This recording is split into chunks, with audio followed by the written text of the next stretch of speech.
Hey there everyone, it's your friendly neighborhood Mecha Man back with another episode of Mecha Mondays. Today, I'm taking a look at a personal favorite of mine for the Sega Genesis called Ranger X.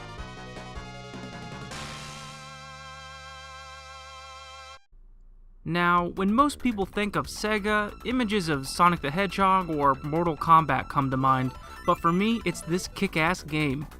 I mean, you know a game's gotta be good if it comes with an epilepsy warning. Sadly, this game flew under the radar when it was released back in 1993 by GAO Entertainment. Ranger X, or ex-ranza as it was called in Japan, would be the first and final release by the developers at GAO. It's a real shame because Ranger X is easily one of the most action-packed games in the entire Genesis library, up there with games like Gunstar Heroes and Contra Hard Corps. So, if you're not familiar with the game, what exactly is Ranger X all about? Well, to be honest, I didn't even know the answer to that question for nearly a decade. You see, growing up, I never owned a Sega, so I had to go to a friend's house just to play one, which is actually how I discovered the game. I didn't care about the plot, I mean, just look at this game. Hold on, sorry about that, I forgot it's 2016. Here's some sweet HD graphics for you. Anyways, if you still want to know the plot, basically, a group of angry warriors from the Edge Zone Planetary Coalition have violated the Pan-Galactic System's non-aggression treaty and are laying siege to the homeworld of a group known as the Tribe. As a ranger, it's up to you to pilot the Tribe's secret weapon, the X-Armor, and defend the planet from evil. Whew, so yeah, pretty basic stuff. Now, on to the game.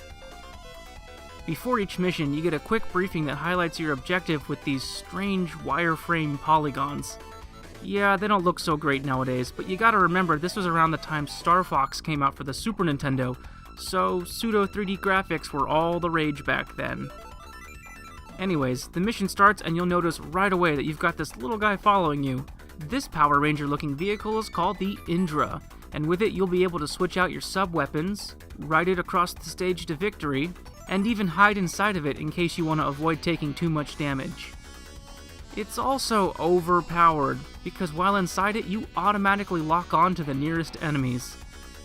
See big scary robot boss over here? Yeah, he doesn't stand a chance.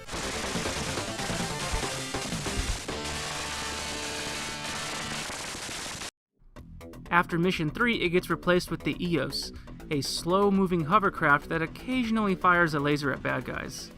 Overall, it's pretty useless.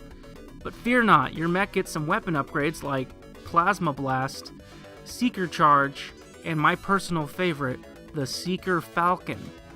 I mean, who doesn't love sending a little bird in to fight your battles? Seriously though, it's overpowered and awesome. These sub-weapons are not only powerful, but also rechargeable. Mission 2 takes place underground, so you're gonna have to shoot out the roof in order to regain energy for your weapons. So, yeah, Ranger X is a solar-powered war machine. Who would have thought that? And to top it all off, the music of Ranger X is quite memorable, especially when you consider that the Sega Genesis had really poor audio output when compared to the Super Nintendo. The soundtrack really takes advantage of catchy bass lines that'll easily get stuck in your head for days.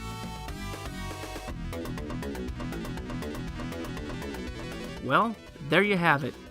If you like mech games, or even just old-school run-and-gun shooters, definitely give Ranger X a try. I promise you won't regret it.